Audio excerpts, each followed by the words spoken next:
Thanks for checking out this question from our daily live Zoom calls. Please like and subscribe to keep learning how we help the largest online community of self-directed retirement investors and entrepreneurs grow and control their retirement funds.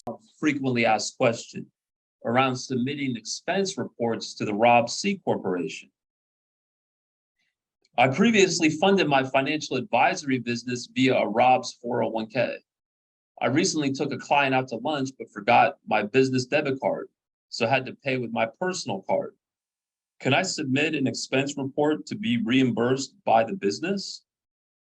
So the response is, while it is a good practice for all businesses, including those that were not funded with retirement funds, to pay for business expenses from the business account rather than using personal funds, it is acceptable on an exception basis to be reimbursed by the corporation for legitimate and reasonable business expenses of the type that any employee would be reimbursed for and which are paid with personal funds.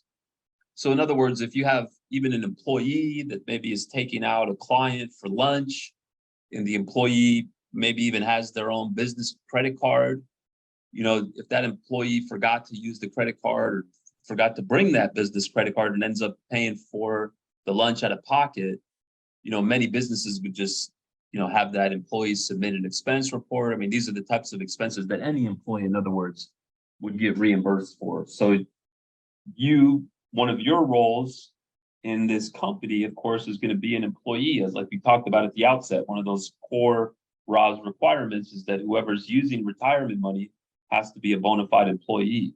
So it would be acceptable for you as an employee to also get reimbursed for the same type of expenses that any employee would get reimbursed for. So hopefully that makes sense.